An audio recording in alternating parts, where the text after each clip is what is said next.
El 1 de febrero inicia el último periodo ordinario de sesiones del último año legislativo de la Cámara de Diputados y del Senado de la República. 4 días después, el 5 de febrero, lunes, el presidente Andrés Manuel López Obrador ha dicho, esta semana, entregará un paquete que contempla al menos 10 reformas constitucionales. Rápidamente, se lo decía al inicio de la emisión, le digo de qué trata.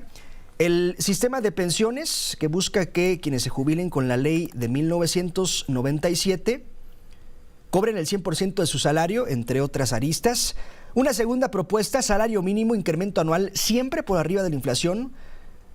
Tercera reforma, habla sobre la pensión a los adultos mayores, reducir de 65 a 60 años la entrega del beneficio, hasta ahí vamos bien. La cuarta idea narra la universalización de la pensión para personas con discapacidad. Quinta propuesta, austeridad republicana, ningún funcionario puede ganar más que el presidente. Sexta idea, reactivar los trenes de pasajeros y usar las concesiones de carga otorgadas a privados para el traslado de personas. Y aquí ya se empieza a poner la cosa, pues, como usted quiera. Usted puede darle la descripción que usted quiera. Pero aquí ya entran los órganos autónomos y los poderes independientes. Ahí le va. Propone el presidente López Obrador reformas al Poder Judicial para que los jueces, magistrados y ministros sean electos en las urnas a través de un voto directo. El octavo planteamiento, reforma electoral, la de siempre, la que ha insistido el presidente López Obrador: disminuir consejeros, eliminar financiamiento ordinario de partidos, desaparecer plurinominales, reducir congresos locales, permitir la difusión gubernamental durante las elecciones, que esto está raro. Novena idea, la Guardia Nacional, que dijo el presidente a principios del sexenio es civil, pero ahora quiere que la Secretaría de la Defensa Nacional la absorba y no esté a cargo de la Secretaría de Seguridad Pública como hasta el día de hoy. Y la décima y última propuesta, y quizás la más preocupante, extinguir órganos autónomos como el Instituto Nacional de Transparencia, Instituto Federal de Telecomunicaciones, la Comisión Federal de Competencia Económica, entre otros. Y para hablar sobre este asunto, le agradezco muchísimo nos tome la comunicación a Eduardo Bojorquez. Eduardo es director de Transparencia Mexicana, director ejecutivo de la organización Transparencia Mexicana. Eduardo, gracias por contestarnos. Buena tarde. Al contrario, Juan Pablo, muchas gracias a ti por la invitación. Son 10, al menos 10 propuestas de reforma constitucional, algunas muy buenas, Eduardo. Decía yo, quizás 4 que preocupan, y sobre todo esta última, la extinción de los órganos autónomos, Eduardo. Sí, como dices, hay temas que pues por muchos años la academia, la sociedad civil ha insistido en que se tienen que tocar. El tema de la reforma de pensiones, mira, desde que yo recuerdo, es un tema que se ha venido discutiendo desde la academia, empujando, porque nuestro país está envejeciendo muy rápido, y ya no tenemos los jóvenes que van a permitir pues, que los sistemas de pensiones funcionen en el futuro. Hay una crisis de pensiones. Llega tarde, yo te diría, esta propuesta, porque está llegando al final del sexenio. Debió haber sido uno de los asuntos que se discutieran desde el principio, en el momento en el que tenía más fuerza el presidente y que podía lanzar estas y otras propuestas de reforma constitucional.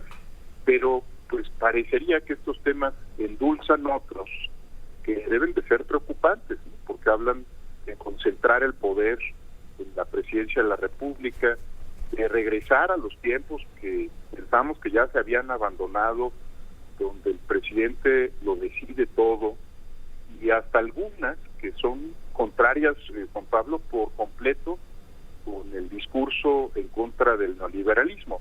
Te subrayo la que a mí me parece de ese paquete de reformas, ¿sí?, la más delicada: desaparecer el órgano antimonopolios del país, Juan Pablo.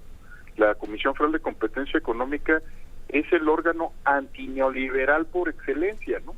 Este es el que va en contra de la concentración de riquezas particulares, de individuos, de empresas que no buscan la competencia económica, no quieren beneficiar al consumidor, sino estrictamente defender intereses privados. Entonces, parecería que las reformas interesantes que tanto ha pedido la sociedad mexicana endulzan, encubren tal vez reformas que tienen que ver con la verdadera concentración de poder pues que está buscando el presidente López Obrador. yo te diría, sí es una mezcla donde tiene claroscuros, pero parecería que los claros es para distraernos sobre los oscuros, ¿no? Y también, digo, evidentemente preocupa la desaparición, creo, Eduardo, no solo de ese, sino de todos los órganos Constitucionales independientes, correcto. El Instituto Nacional de Acceso a la Información también de pronto ha sido un tema.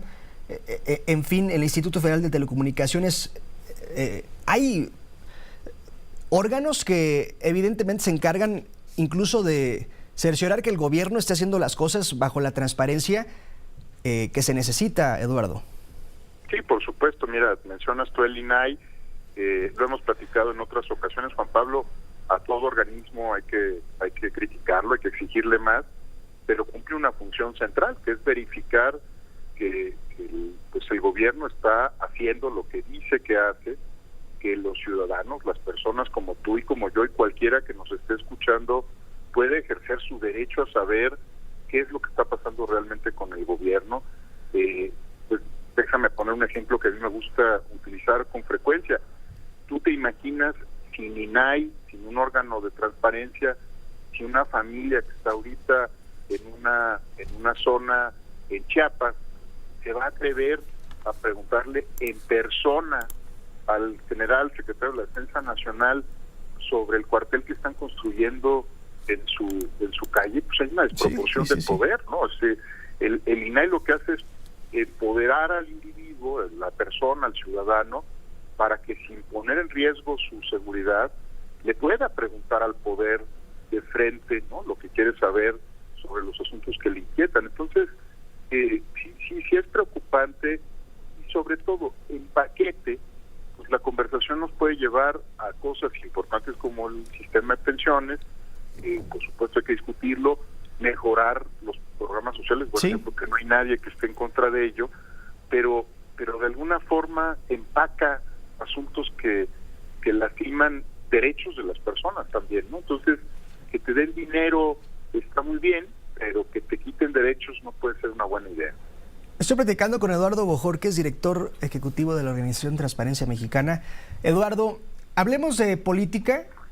Esos son los planteamientos, pero para que se vuelvan realidad, pues necesitan una mayoría calificada en el Poder Legislativo, mayoría calificada que Morena y aliados no tienen en este momento, y que muy probablemente algunas de estas 10 propuestas tengan que ser planteadas hasta la siguiente legislatura, es decir, hasta después de septiembre, siempre y cuando en la votación del 2 de junio, ahora sí Morena logre la mayoría calificada. Ocurriría antes de que el presidente salga del poder.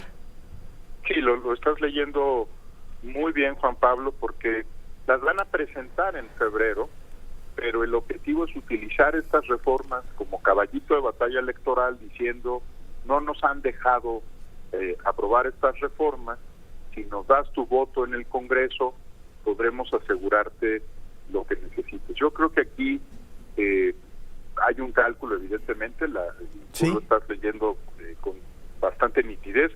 El 1 de septiembre de 2024 se instala la nueva legislatura y todavía va a haber un mes en el que el presidente de México, el presidente saliente, será el presidente López Obrador, y la presidenta, cualquiera de las dos que sean electas, pues, no entrará en funciones sino hasta el 1 de octubre. Entonces, por supuesto que hay un cálculo político, no es un asunto solo de derechos, de cerrar fuerte con darle a la población lo que le corresponde por legítima condición, sino preparar el terreno para el 1 de septiembre. Entonces, va a haber mucho ruido en la Cámara de Diputados, en la Cámara de Senadores, pero desde mi punto de vista, coincido contigo, esta jugada lo que busca es preparar el terreno para la elección y para el 1 de septiembre en caso de que las condiciones electorales les favorezcan. Sin duda, y será la constante en la campaña. Si usted quiere que quienes se jubilan con la ley del 97 cobren 100% salario, vote por tal o cual partido. Si usted quiere que la pensión de adultos mayores se reduzca de 65 a 60 años, vote por tal o cual partido. Personas con discapacidad igual, en fin, austeridad republicana. Coincido, Eduardo, será seguramente la bandera de de campaña y de propuestas y de ofertas. Si usted vota por tal o cual partido para que gane diputaciones y senadurías, pues obtendrá tal o cual cosa, que son estos planteamientos que hacen desde Palacio Nacional. En fin, Eduardo, gracias, y pues tenemos que estar, creo que evidentemente, muy pendientes de cómo avanza este asunto. Con muchísimo gusto, Juan Pablo. Nosotros vamos a estarlo pues desde nuestro papel de sociedad civil, que está atenta de esto y también de lo que la oposición plantee como contrapropuesta, porque el gran problema de este asunto es que también puede haber una espiral de ofertas que no tengan ningún sentido para el elector, pero sí sentido para los partidos políticos. Habrá que estar muy atento también sobre cómo responde el otro lado en términos de su oferta político-electoral. Gracias, estimado Eduardo. Buena tarde. Gracias a ti, Juan Pablo. Muy buena tarde. Es Eduardo Bojorquez, director de la organización Transparencia Mexicana, y estas 10 reformas, o al menos 10, que el presidente López Obrador pretende enviar al Poder Legislativo, insisto, el 5 de febrero, que en febrero lo más probable es que no avancen. ¿Por qué? Porque no tienen mayoría calificada y ya les han echado abajo a Morena y a sus aliados distintas reformas. A consecuencia de esto, será así bandera de Morena para la campaña.